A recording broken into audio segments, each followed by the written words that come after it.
প্রস্তাবিত বাজেট নিয়ে চলছে চুলচেরা বিশ্লেষণ। কেউ বা একে কল্পনা বিলাসী বলছেন, আবার কারো হিসেবে দেশি বিদেশি বিনিয়োগকারীদের আস্থা ফেরানোই বড় চ্যালেঞ্জ।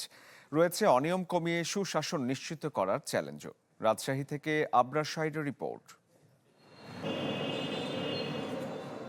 আসছে অর্থবছরের বাজেটে বাড়তি গুরুত্ব থাকছে বিনিয়োগ বাড়ানোর মাধ্যমে নতুন কর্মসংস্থান তৈরির উদ্যোগে। যে লক্ষ্যে নেওয়া হচ্ছে স্থানীয় পর্যায়ের যোগাযোগ ও অবকাঠামো নির্মাণের বিভিন্ন প্রকল্প।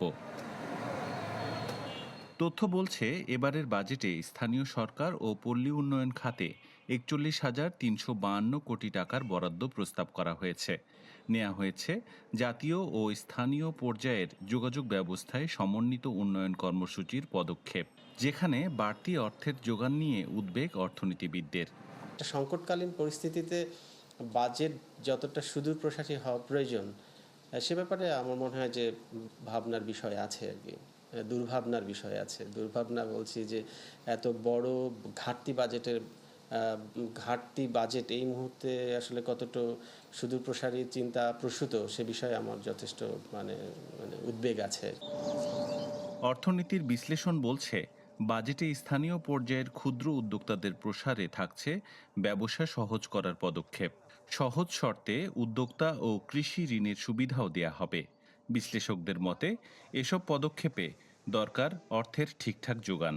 রয়েছে অনিয়ম দুর্নীতি কমানোর মাধ্যমে সুশাসন নিশ্চিত করার চ্যালেঞ্জ।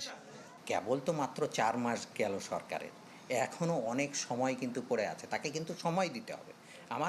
আমরা আসলে প্রথম অবস্থায় যেটা দেখি যে বাজেটটা তাদের রাজনৈতিক যে ইশতেহার ছিল, বিশেষ করে গণমানুষের এবং ব্যবসা বান্ধব যে বাজেট করা, সেই জায়গায় কিন্তু তারা চেষ্টা করছে। বিশ্লেষকদের ভাষ্য, প্রান্তিক পর্যায়ের কৃষি উদ্যোক্তা থেকে ভোক্তা পর্যন্ত পণ্য ব্যবস্থাপনায় মধ্যস্বত্বভোগীদের দৌরাত্ম্য কমানো গেলে অনেকটাই সহনীয় হবে মূল্যস্ফীতি, স্বস্তি আসবে স্বল্প আয়ের মানুষের। Abrar Shair, channel 24, Rajshahi. Furniture just smarter. JMG Furniture.